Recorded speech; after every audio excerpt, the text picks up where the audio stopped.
ಎಲ್ರಿಗೂ ನಮಸ್ಕಾರ ಸ್ನೇಹಿತರೆ. ಮತ್ತೊಮ್ಮೆ ನನ್ನ ಚಾನಲ್ಗೆ ನಿಮ್ಮೆಲ್ಲರಿಗೂ ಸ್ವಾಗತ. ಸ್ನೇಹಿತರೆ, ಯಾರೆಲ್ಲ ಈ ವಿಡಿಯೋನ ನೋಡ್ತಿದ್ದೀರೋ, ನಾಳೆ ವಿಶೇಷವಾಗಿ ಪುಷ್ಯ ನಕ್ಷತ್ರ ಗುರುವಾರದಂದು ಬಂದಿದೆ. ಈ ಗುರುವಾರದಂದು ಪುಷ್ಯ ನಕ್ಷತ್ರ ಬಂದರೆ ಅದು ಗುರುಪುಷ್ಯಾಮೃತ ಯೋಗ ಅಂತ ಪರಿಗಣಿಸಲಾಗುತ್ತದೆ. ಈ ಒಂದು ಗುರುಪುಷ್ಯಾಮೃತ ಯೋಗಕ್ಕೆ ಜ್ಯೋತಿಷ್ಯದಲ್ಲಿ ತನ್ನದೇ ಆದ ಒಂದು ಮಹತ್ವ ಇದೆ ಸ್ನೇಹಿತರೆ. ಯಾರೆಲ್ಲ ರಾಯರ ಭಕ್ತರಿದ್ದಾರೋ ಅಥವಾ ಗುರುಪುಷ್ಯಾಮೃತ ದಿವಸ ರಾಯರ ಆರಾಧನೆ ಮಾಡೋದ್ರಿಂದ ಸಕಲ ಸಂಕಷ್ಟಗಳು ಸಹ ನಿವಾರಣೆ ಆಗುತ್ತದೆ ಅನ್ನೋದು ಒಂದು ನಂಬಿಕೆ ಸ್ನೇಹಿತರೆ. ಅದರಲ್ಲೂ ವಿಶೇಷವಾಗಿ ಈ ವರ್ಷ ಜ್ಯೇಷ್ಠ ಮಾಸದಲ್ಲಿ ಗುರುವಾರ ದಿವಸ ಗುರುಪುಷ್ಯಾಮೃತ ಯೋಗ ಬಂದಿರೋದು 15 ವರ್ಷಕ್ಕೊಮ್ಮೆ ಈ ರೀತಿಯಾದಂಥ ಯೋಗ ಪ್ರಾಪ್ತಿಯಾಗುತ್ತದೆ ಅಂತ ಹೇಳ್ತಾರೆ. ಇಂತಹ ಯೋಗ ದಿವಸ ನಿಮ್ಮೆಲ್ಲರ ಕಷ್ಟ ನಿವಾರಣೆಗೆ ಕಲಿಯುಗದ ಕಾಮಧೇನು ಕಲ್ಪವೃಕ್ಷ ಎನಿಸಿರುವ ಮಂತ್ರಾಲಯದ ವಾಸವಾಗಿರುವ ನಿಮ್ಮೆಲ್ಲರ ಆರಾಧ್ಯ ದೈವ ಗುರು ರಾಘವೇಂದ್ರರಿಗೆ ಈ ಒಂದು ಸೇವೆಯನ್ನು ಮಾಡಿ ಈ 2 ವಸ್ತುಗಳನ್ನ ಅರ್ಪಿಸೋದ್ರಿಂದ ನಮ್ಮಲ್ಲಿರುವಂಥ ಎಲ್ಲ ರೀತಿಯ ಕಷ್ಟಗಳನ್ನು ಕಳೆದು ನಮಗೆ ಸುಖ, ಶಾಂತಿ, ನೆಮ್ಮದಿ, ಆರೋಗ್ಯವನ್ನು ಕರುಣಿಸುತ್ತಾರೆ. ಅಂತಹ ಒಂದು ಸೇವೆಯನ್ನು ನಾಳೆ ಗುರುಪುಷ್ಯಾಮೃತ ಯೋಗ ದಿವಸ ಮಾಡೋದ್ರಿಂದ ತುಂಬಾ ವಿಶೇಷವಾದ ಫಲ ಅನ್ನೋದು ನಮಗೆ ಪ್ರಾಪ್ತಿಯಾಗುತ್ತದೆ ಸ್ನೇಹಿತರೆ.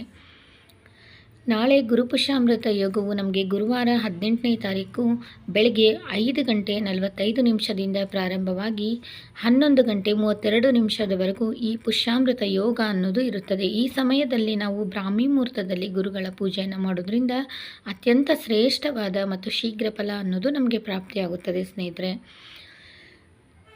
ನಮಗೆ ಮುಖ್ಯವಾಗಿ ರಾಘವೇಂದ್ರ ಸ್ವಾಮಿಗಳ ಒಂದು ಈ ಪೂಜೆಯನ್ನು ಮಾಡೋದಕ್ಕೆ ನಮಗೆ ನಂಬಿಕೆ, ಶ್ರದ್ಧೆ, ಭಕ್ತಿ ಇರಬೇಕು. ಅದರ ಜೊತೆಗೆ ರಾಘವೇಂದ್ರ ಸ್ವಾಮಿಗಳ ಮೂರ್ತಿ ಅಥವಾ ಬೃಂದಾವನ ಅಥವಾ ಒಂದು ಫೋಟೋ ಆದರೂ ಇರಬೇಕು. ಈ 3 ವಸ್ತುಗಳಲ್ಲಿ ಯಾವುದಿದ್ರೂ ನಡೆಯುತ್ತೆ. ಆ 3 ವಸ್ತುಗಳಲ್ಲಿ ಯಾವುದಿದ್ದರೂ ನಿಮ್ಮ ಹತ್ರ ಫೋಟೋ ಇದ್ದರೆ ಫೋಟೋಗೆ ಪೂಜೆ ಮಾಡಿ, ವಿಗ್ರಹ ಇದ್ದರೆ ವಿಗ್ರಹಕ್ಕೆ ಪೂಜೆಯನ್ನು ಮಾಡಿ.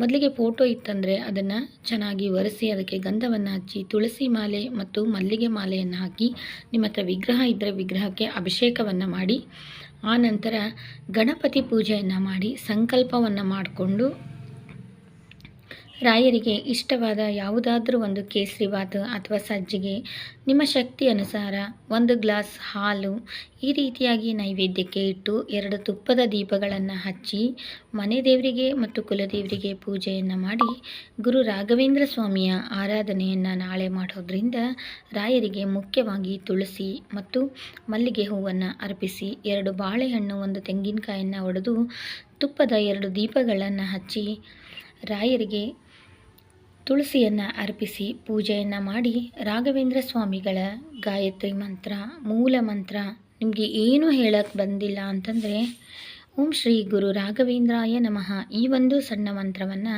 11 ಬಾರಿ, 21 ಬಾರಿ ಅಥವಾ 108 ಬಾರಿ ಹೇಳ್ಕೊಳ್ಳೋದ್ರಿಂದ ನಿಮ್ಮ ಇಷ್ಟಾರ್ಥ ಏನೇ ಇರ್ಬೋದು, ಆರೋಗ್ಯ ಸಮಸ್ಯೆ ಇರ್ಬೋದು, ಹಣಕಾಸಿನ ಸಮಸ್ಯೆ ಇರ್ಬೋದು, ಮನೆಯಲ್ಲಿ ನೆಮ್ಮದಿ ಇಲ್ಲದೇ ಇರ್ಬೋದು ಅಥವಾ ಬೇರೆ ಇನ್ನು ಯಾವುದೇ ಒಂದು ಸಮಸ್ಯೆ ಇದ್ದರೂ ಆ ಸಮಸ್ಯೆಯನ್ನು ರಾಯರ ಮುಂದೆ ಹೇಳಿಕೊಂಡು ನಾಳೆ ಪೂಜೆಯನ್ನು ಮಾಡಿ. ಖಂಡಿತ ಹೇಳ್ತೀನಿ ಸ್ನೇಹಿತರೆ, 2 ಗುರುವಾರ ಈ ರೀತಿ ನಾವು ರಾಯರಿಗೆ ಸೇವೆಯನ್ನು ಮಾಡೋದ್ರಿಂದ ರಾಯರು ಖಂಡಿತ ಕನಸಿನಲ್ಲಿ ಬಂದು ಆಶೀರ್ವಾದವನ್ನು ಮಾಡೇ ಮಾಡ್ತಾರೆ.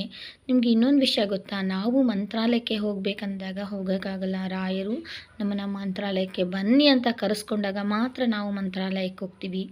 ಬರಡಾಗಿದ್ದಂಥ ಭೂಮಿಯನ್ನು ಮಂತ್ರಾಲಯ ಮಾಡಿದಂಥ ರಾಯರು ನಿಮ್ಮೆಲ್ಲರ ಜೀವನವನ್ನು ಉದ್ಧಾರ ಮಾಡೋದಿಲ್ವಾ? ಹಾಗಾಗಿ ಕಲಿಯುಗದ ಕಾಮಧೇನು ಕಲ್ಪವೃಕ್ಷ ಅಂತ ನಾವು ಅದಕ್ಕೆ ರಾಯರನ್ನು ಕರೆಯೋದು. ನಂಬಿ ಬಂದವರಿಗೆ ಬರಿಗೈಯಲ್ಲಿಂದ ಬಂದಂಥ ಉದಾಹರಣೆಗಳೇ ಇಲ್ಲ ಅಂತ ಹೇಳ್ತಾರೆ.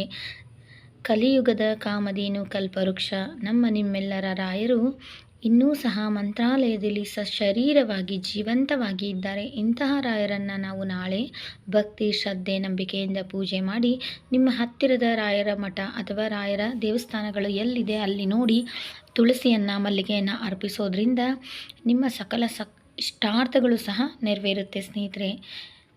ಇಂತಹ ಸರಳವಾದ ಸೇವೆಯನ್ನು ನಾವು ರಾಯರಿಗೆ ಮಾಡೋದ್ರಿಂದ ರಾಯರು ಸದಾಕಾಲ ನಮ್ಮ ಬೆನ್ನ ಹಿಂದೆ ನಮ್ಮನ್ನು ನಿಂತು ಮುನ್ನಡೆಸ್ತಾರೆ, ಕಾಯ್ತಾರೆ ಅಂತ ಹೇಳ್ತಾ ಮತ್ತೊಂದು ಒಳ್ಳೆಯ ಉಪಯುಕ್ತ ಮಾಹಿತಿಯೊಂದಿಗೆ ನಾನು ಮತ್ತೆ ಸಿಗ್ತೀನಿ ಸ್ನೇಹಿತರೆ.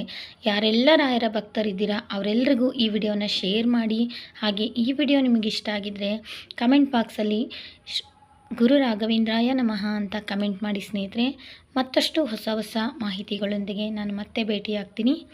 ವಿಡಿಯೋವನ್ನು ಕೊನೆವರೆಗೂ ನೋಡಿದಂಥ ಎಲ್ರಿಗೂ ಧನ್ಯವಾದಗಳು.